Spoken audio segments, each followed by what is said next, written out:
Let's put a spin on this tale, shall we? Our saga kicks off with Kafka declaring, "This time, I'm sticking to my guns, no matter the cost." They're in the thick of a test, and Ikikawa pipes up, "You good, Kafka?"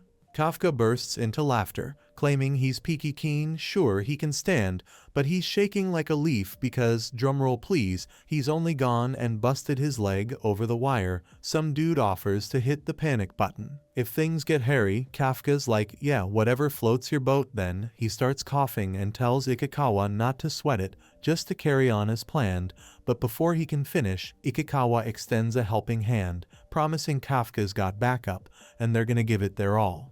In that moment, Kafka flashes back to Ikikawa, saving him from a kaiju. "Fine," Kafka concedes. "If you're that persistent, let's roll." Grabbing Ikikawa's hand, Kafka hops onto his shoulders, ready to rock and roll. They're gonna combine their forces, superhero style. Ikikawa's feeling self-conscious with all eyes on them, while Kafka advises him to mind the moves and use the suit's mojo as much as possible. Despite his throbbing bone, Kafka's not throwing in the towel.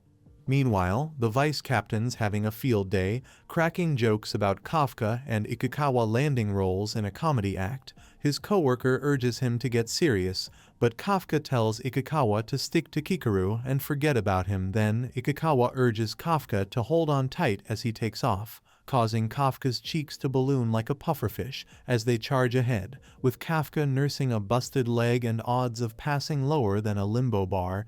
He's adamant about making it through the second round of the Defense Force exam. While others think they'll snag the top spot, Kikaru elbows her way forward. Ikikawa warns Kafka to brace himself, as he'll provide backup once they catch up. Kafka's primed and ready for the challenge. Kikaru's zipping around like a caffeinated squirrel, dead set on snagging that approval. Haruichi watches her, muttering she won't even let them lend a hand. Kikaru keeps on trucking until she socks a Yaju with an iron bar. The supervisor announces her victory, but Kikaru's not done yet. She takes on a Hanju, tosses a grenade, and scores a direct hit. Then, she leaps into the Hanju's gaping maw and delivers the finishing blow, wiping it out in an instant. With the final stage wrapped up, they start gathering the drones. Kafka's beyond ticked, because Kikaru's faster than a speeding bullet. Then, Ikikawa bites the dust, sending Kafka tumbling down with him. While the team tends to the wounded, the vice captain marvels at Kikaru's prowess, convinced she's the real deal. Thinking back to the 30 folks who didn't throw in the towel, Hoshina credits Kikaru for their resilience. He's convinced she'll be a key player, a beacon of hope for the nation. Meanwhile, Kikaru gazes at the sky, convinced her performance was top-notch, quizzing her old man about it. And then, she decides to head back, ready to rib Kafka for the umpteenth time. But before she can blink, she's blindsided. Meanwhile, Kafka's lounging on the ground, thinking Kikaru's the real deal, a bona fide monster. He didn't put much stock in her before, but she's taught him a lesson, just like she said she would. Thanks to her, they've made it to the finals. Now, all they can do is wait for the results, but suddenly, screams shatter the silence. Hanjus are on the warpath, leaving Ikikawa and Kafka scratching their heads. Ikikawa suggests they skedaddle, and Kafka glances over to see Kikaru bleeding profusely. She'd focused her shield on one spot, leaving her heart wide open. But even so, she's determined to keep fighting, wondering what kind of monstrosity they're facing. The monster realizes she's still kicking and can't fathom how. Kikaru nearly jumps out of her skin when the creature speaks, and as it rains down attacks, she realizes it's not just any old foe, it's a kaiju, and a smart one at that. The team handling the second stage of the Defense Force exam pick up on a hiccup. Candidate number 2016 Kikaru is showing wonky vital signs. The vice captain pipes up, "What's the deal?" The monitor girl's clueless, but they've picked up kaiju vital signs from one that's already been down for the count. Meanwhile, Kikaru's bleeding like a leaky faucet. Vice Captain Hoshina's scratching his head. Kaijus ain't supposed to pop back to life. The Hanju's power estimate just jumped to 6-4, and Hoshina reckons that Big Lug's leveled up big time. They need a whole dang platoon to deal with this mess. They're the only ones who can squish that bug pronto. Captain Mina jumps into action, yelling to slap remote shields on all candidates, recall some drones, and snag some footage. She drags Hoshina along for the ride. They declare a full-blown emergency, ordering candidates to hightail it to the nearest shelter pronto. But Kikaru, struggling to move, knows she can't just up and skedaddle. If someone doesn't stop that monster, it's gonna be a bloodbath. Kikaru's kaiju muscles keeping her bleeding in check, and she figures she can still throw down. When Kikaru's on the battlefield, nobody kicks the bucket. She remembers her dad drilling her to be perfect for the future of the nation. With a Herculean effort, she grabs her weapon, but before she can squeeze off a shot, the kaiju decks her. Kikaru's battered and bruised, but she's not ready to throw in the towel. She recalls a gal telling her she's tops numero uno, her friend Risa, cheering her on, and her dad, beaming with pride. But then, he starts fussing with her hair, and she's all, "Dad, hands off, you're embarrassing me."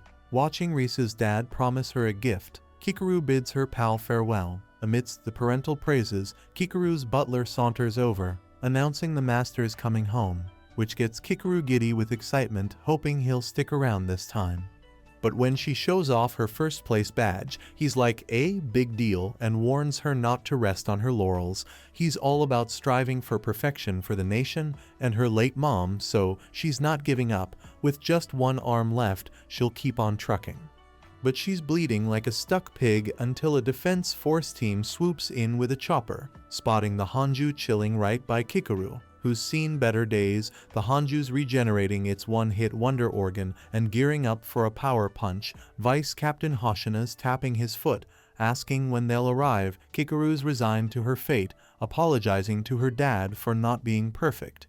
Just then, the Hanju lets loose an attack, and who should swoop in but Kafka, right when Kikaru needs him most. Buttering her up with praise, she's like, "What the heck are you doing here?"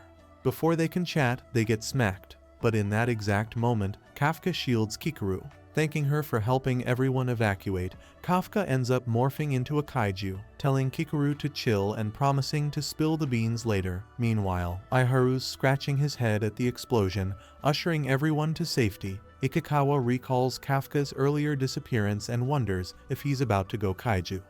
Fretting they'll have to put him down, and just as Kikaru's reeling from Kafka's kaiju reveal, the Hanju swings again, but Kafka's kaiju form just shrugs it off. Then Kafka reassures Kikaru they'll squash that critter like a bug and spills the beans, begging her to chillax. The exam monitor picks up a whiff of a mysterious, mega-powerful energy near the Hanju, thinking it might be another kaiju, but with the comms fried, they're flying blind. They can't believe the kaiju's powers spiked to 9-8 and Hoshina's convinced it's the king of all kaijus. Kafka, pressed for time, boasts he'll knock out the kaiju with just one punch, and he delivers. Kikaru's jaw drops at the spectacle. She's itching to know who this Kafka dude is. He saunters over, assures her everything's cool, and flashes a smile, relieved she's safe. But he's quick to warn her against risking her neck like that. Just then, a livid Ikikawa storms in, landing a whack on Kafka's noggin. Kafka's all, what gives? Ikikawa's fuming cause Kafka bailed, and now he's here all transformed. Kafka tries to explain, saying he was only gonna morph a bit, but when he saw the kaiju's size, he thought, go big or go home. Kikaru faints, Captain Mina and Vice Captain Hoshina swoop in, clueless about the chaos. A soldier reports they couldn't find the candidates. The gal in the ops room chimes in. 3 more showed up at Shelter 6: Ikikawa, Kafka, and Kikaru. All candidates found, alive and kicking. Hoshina figures Kikaru's tough, but she couldn't have pulled that off. Captain Mina finds the resurrected kaiju, and that crater mighty fishy. They've got some sleuthing to do. She orders an investigation unit and a dismantling crew, cause she and Hoshina are gonna take down the remaining Yaju. Hoshina's spooked. He reckons this ties back to what they saw 3 months ago. Cut to Ikikawa and Kafka in the hospital. Ikikawa's chuffed Kafka's not too banged up. Kafka's just miffed he's back in the hospital. Ikikawa reckons Kikaru's holding up.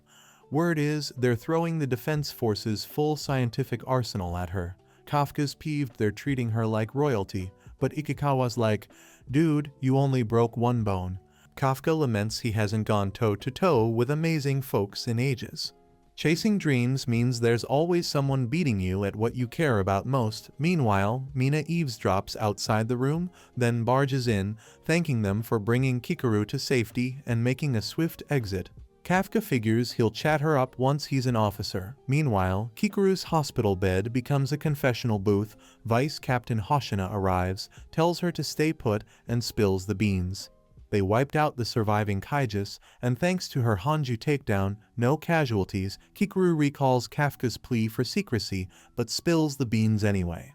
The news blares coverage of the Defense Force's second stage exam debacle. Meanwhile, a mysterious kaiju watches, an infiltrator hiding in human guise to avoid detection.